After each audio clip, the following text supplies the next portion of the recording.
Hi, this is Dawn with Tidy and Thrive.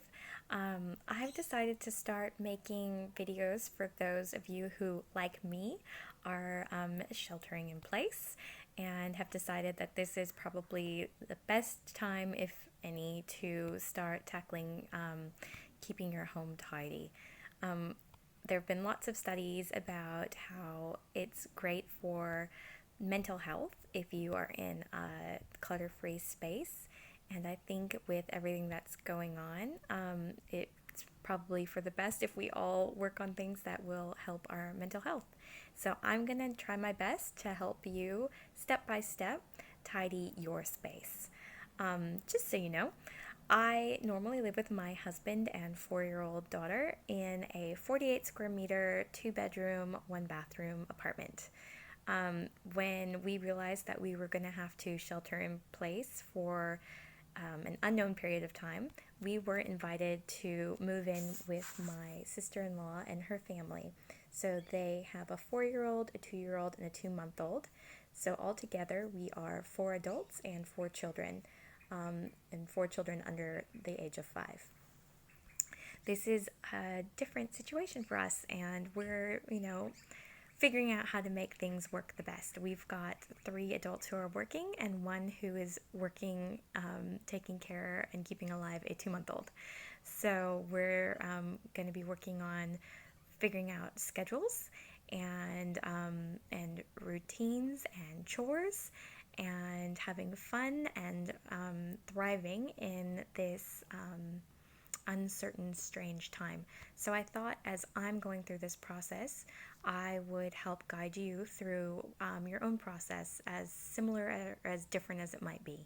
Maybe you are social isolating alone, or maybe you're with even more family or friends or flatmates. In whatever your situation is, going through the steps that I'm going to go through is just going to help you make this process hopefully run even more smoothly. So, I am a professional organizer and a KonMari consultant in training. I am also a teacher and a trainer, and I've been doing teaching and training for over 12 years. And all of the skills that I'm going to teach you are things that I have been working with teenagers and women and families for a decade, and so I feel pretty comfortable that this will in some way help you. It's great if you can have handy a pen and a paper.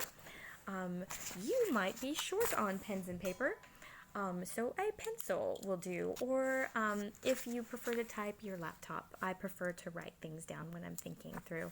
Maybe you're writing on scraps of paper or old envelopes. Whatever you want to do is fine.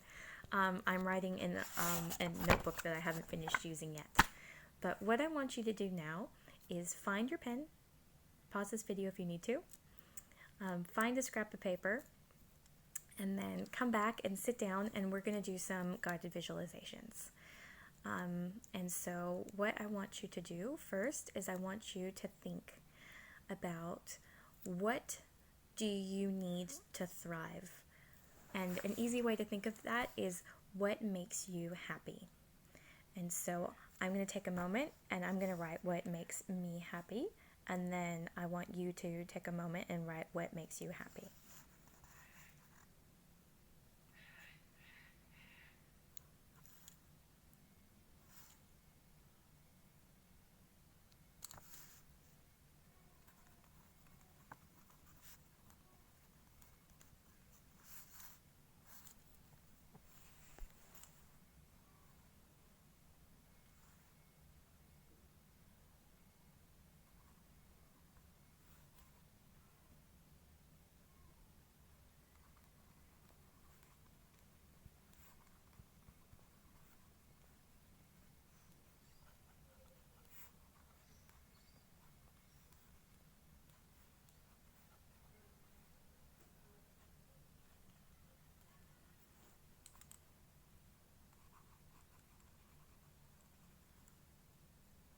Okay, well, if you need more time, pause this and keep writing.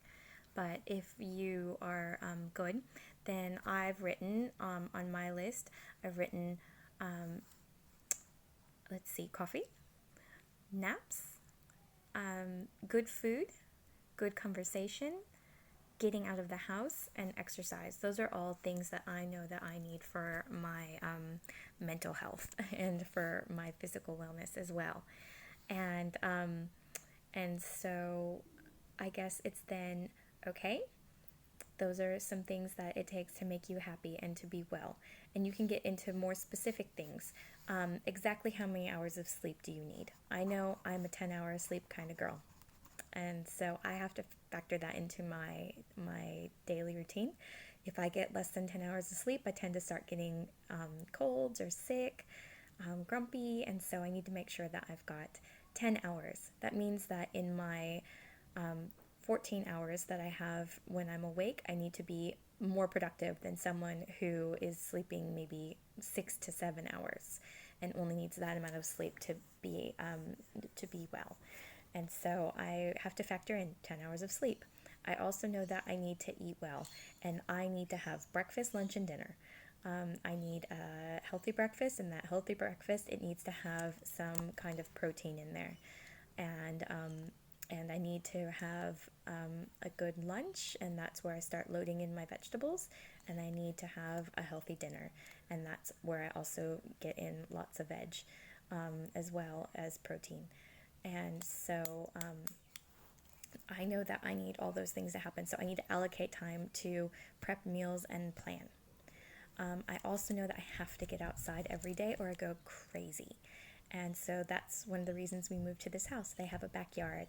And so I'm going to be making sure that I'm going outside with the kids every single day unless it pours down rain the entire day. And in that case, I need a backup plan for exercise. I also know that I need to do an hour of physio a day. And so I need to carve that out. I also have work. And so I've got 3 hours of work a day. That is 7 days a week. And so I need to carve that time out. So I will show you a simple exercise for how we start to break this down. I've just unscrewed my pen from playing with it. So let me screw that back on. Oh, I think I've broken it temporarily. All I'm going to do is I'm going to rip a piece of paper out. I'm going to fold it into thirds. There we go. Into thirds and then into a half. And that gives me a week. I'll show you how. Alright. So that gives me 6 squares. And I'm just going to divide one of those squares in half. So I've now got, let's see, I've now got Monday, Tuesday, Wednesday, Thursday, Friday, Saturday, and Sunday. First thing I'm going to do is what time do I need to, how many hours do I need to sleep? So 10. So if I'm going to bed around 10 p.m. every night, what time do I need to wake up? 11, 12, 1, 2, 3, 4, 5, 6, 7, 8. 8 a.m. Sounds good to me. So I'm waking up 8 a.m. and I'm going to bed at 10 p.m. 8 a.m., 10 p.m. This is the time I have to work with. Things that I need are a healthy breakfast. So how long does it take me to prep a healthy breakfast? Not very long. Make some porridge or something. That might be 8 to 8:30. And so I'm going to have breakfast. I always make a coffee at breakfast. And that's my special coffee time. It's mama time. So I'll do 8:30 breakfast. I have an extra, see how many mouths to feed, an extra 5 mouths to feed a day. And I think I'm taking the lead on cooking. And so it's making sure that everybody's had their breakfast. And we have a breakfast schedule that I'm going to make, and I'll show you how to do that. And so I'm going to do 8:30 a.m. breakfast across the board. You know, maybe that time will change. It doesn't have to be super set in stone, but I know more or less what I'm doing. I know that I've got client appointments. So I have an 11 a.m. on Wednesday for 1 hour, 11 to 12. On Thursday, I fill that in, 11 a.m. to 12. I know that every single day of the week, I have a 5:30 to 6:30 p.m. appointment with a client. And so I can fill that out. So I just keep filling in. I know that I am responsible for prepping dinner. And so I can start prepping dinner from 4:30 p.m. Because I prep dinner and then someone else cooks it at 5:30 and then I eat it at 6:30. That's the arrangement that we've made here, and it works really well. I do bath time, so as soon as I'm done with dinner at 7:30, I've got the kids in the bath, and we have them in bed by 8:30. So I know 7:30 to 8:30, I'm doing baths every day. I know that I'm prepping lunch from 4:30 to 5:30 every day. I'm dinner. And I'm eating from 6:30 to 7:30. Eating dinner. And so you can see my day starts to take shape. And yeah, we start to fill it out, but that's okay. So I know at 12 p.m. I'm making lunch for myself and for all the kids. And so that might be 12 to 1. And so then we have to start looking at, when do I have time to do my stuff? And so it's important to me that I do an hour of exercise a day. And so I probably don't want to have an hour exercise after lunch. So on Monday, Tuesday, and Friday, when I don't have a client appointment, I can do before lunch, 11 a.m. to 12 p.m. physio.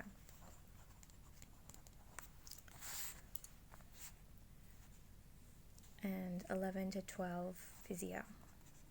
And we can see how that goes. Maybe that doesn't work. Maybe I have to do it after breakfast. I don't know. But I'm going to try 11 to 12 physio. Those 3 days a week.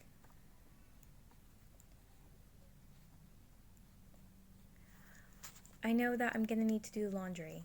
And I know the days that my sister-in-law does her big loads of laundry. And so today's Monday. She did a big load of laundry in the morning, and that leaves the machine open for me. And so I know that I can put a load of laundry on in the afternoon. So after I do physio, and after I make lunch and clean up after lunch, I can put in a load of laundry. And then I can hang it after. So that gives me from about 1:30 p.m. to 4:30 p.m. my 3 hours that I need to work. And this works really well because the kids have eaten lunch, the kids who nap take a nap, and the other little ones can play. And so that's exactly what's happening. The kids are playing and I'm doing my work.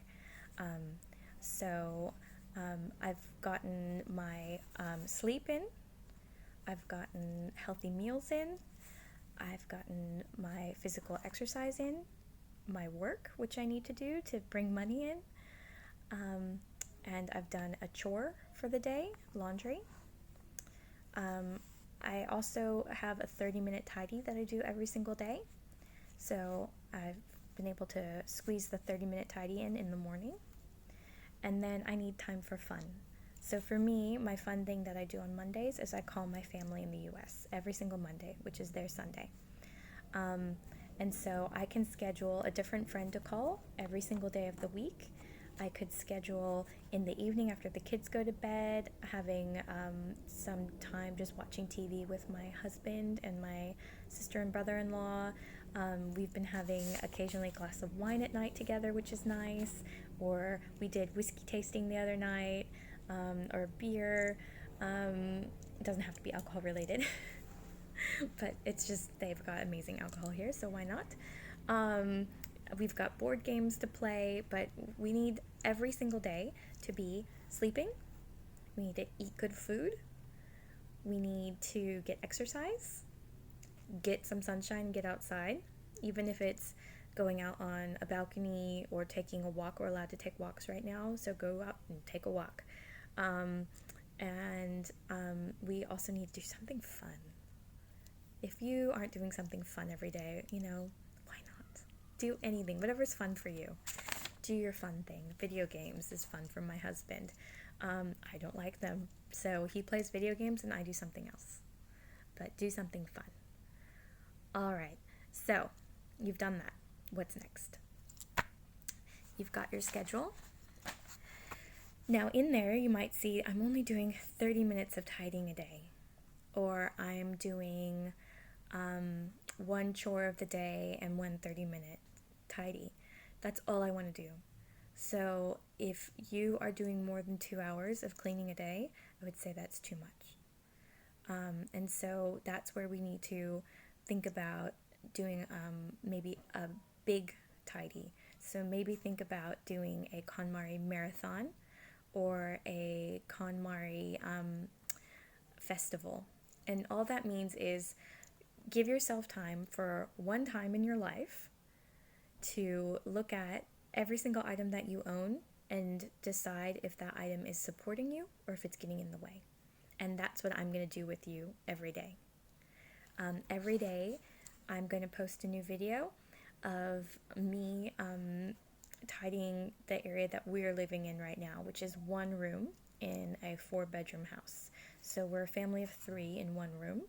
We have access to the rest of the house, but most of our things now live in this one space. And so I'll be showing you how I am tidying my space, and and you can follow along with me and follow the same steps to tidy your own space, regardless of how many rooms you have or how much stuff you own or don't own. It's up to you. And so today we're going to finish with our visualization. So we now know what makes us happy, or you're getting an idea of what makes you happy. I now want you to think of your ideal space and what that would be like.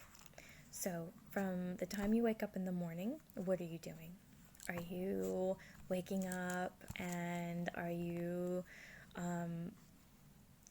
going and making a cup of tea or coffee? Are you the kind of person who likes to go for a run? Are you the type of person who makes an elaborate breakfast? If you're no longer commuting because you are self-isolating, take your commute time that you would have had and do something that you've been wanting to do. Maybe it's doing a yoga video or an exercise video. Maybe it's painting or drawing. Maybe you're going to have a bubble bath or a really long shower. Maybe you're going to make yourself French toast or pancakes or eggs. If you're not a breakfast person, maybe you're going to go on a long walk in the morning. Maybe you have a pet and you're going to walk your pet. Or you're going to play with your kids. Think about work in the garden. Think about the thing that you want to do and what you'd like that morning to look like. And so you wake up. What time are you waking up? And then what are you doing next? What is your ideal day at home or wherever you are right now? What does that day look like? And in practical terms, not you won the lottery and you're gonna self-isolate on an amazing island with servants. What are you actually doing right now? And so for me, it's waking up at 8 and it's going downstairs, putting on a pot of coffee while I unload the dishwasher and making the kids and my breakfast. And we all sit down and eat breakfast together. The kids pack away their own plates onto the counter. I start up the dishwasher and I have a bit of a play with the kids. Get them going on something and I go upstairs and take a shower on my own without any children with me, and get dressed, put on makeup, and then do physio. I know I can do physio with makeup on because it's not that strenuous. So I do my hour of physio. And then maybe after physio, I do a sweep or whatever my chore of the day is, or do basic tidy, make the kids some lunch, do phone calls with friends, we eat lunch, we clean lunch up, I prep dinner, I work for a few hours, I have dinner right after work, and then I go and have a fun bath time with the kids. So while they have a bath, I ask them about their day and what they liked, and they tell me what they liked and what they didn't like, and we kind of make plans for the next day. And at the same time, I one day clean the sink, and the next day I clean the toilet, and the next day I clean the floor. And so I get a little bit of cleaning done at the same time while they're all captive in the bathtub, and then dry them off. We read a story, they go to bed. If I'm really tired, I sleep. If I'm not so tired, I go downstairs and hang out with my husband and my brother and sister-in-law, maybe have a glass of wine. That's ideal, isn't it? And that's my day. And so I'm wondering, what does your day look like? Take some time and think about what is your ideal day at home. It might be different during the week if you're working from home, or the weekend. Put the difference between working days and non-working days are. If you're not working right now, I want you to just think about what your ideal day is right now, as it is in this weird time that we're experiencing, and write that down. And so take a few minutes and write that down. And when you're ready, unpause me, and then we'll go through it some more. Yeah, you have your ideal day? Good. All right. And so now I want you to think about how you want to feel in your home. What do you want your home to feel like? A lot of times I ask my clients, what is their tidy mantra? What are the 3 words to describe their ideal space? So I guess in this one, it would be tidy. I know, silly, tidy and thrive. It would be tidy. It would be calm. It would be happy. I don't know if those are allowed. I guess why not? I have clients say things like cozy, or they might say, not just a word, but they might say, they want a space where it's like a hotel.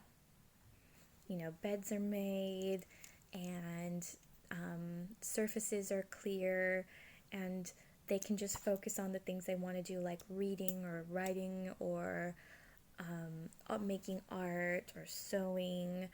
For my husband, it would be making model trains. Like, he just wants to spend time doing that and not cleaning. So I want you to take your 3 words and create your mantra, because we're going to refer to this mantra over and over again every single time I talk to you. So on my mantra right now, I'm just going to put tidy. I'm going to put dust free, because that helps with my husband's asthma, and that's important to me. Tidy, but also dust free. I'm just going to put happy. I'm going to add a 4th word. Why not? Calm. I want my space where my family's living to be a refuge for us, so that no matter how crazy things get in the world outside, or how crazy things get in the big house that we're living in, that we can come to our bedroom and it's calm. We know exactly where everything is. Things are put away and orderly, and we can just come in here and kind of go and relax. That's what I want for this space, and to know where everything is. That's a very nice feeling as well for us, because when things are so different, having some stability is nice. So tidy, dust free, happy, calm. That's my mantra. What's yours? All right, well, that's the end of today. What we're going to do next is we're going to start actually learning how to joy check, and we're going to do it with clothes. So we're going to have you get out not every single item of clothing you own, because we don't want to make a huge mess. We are going to do clothing by subcategory. So have them all written down. I want you to go through every single room in your entire house, unless you're not allowed to go in there because someone is social isolating in that bedroom, in which case leave that room alone, and we'll get back to that when they're done with their 2 weeks. I want you to go in every room you can, and I want you to grab tops and let's see, tops and that's it. Just grab your tops, your t-shirts, your camisoles, if you're wearing camisoles, your outerwear jackets and your sweaters and or jumpers, whatever you call them, your cardigans. I want you to grab all those things and make a pile, and we will get to those in the next video. All right, see you soon.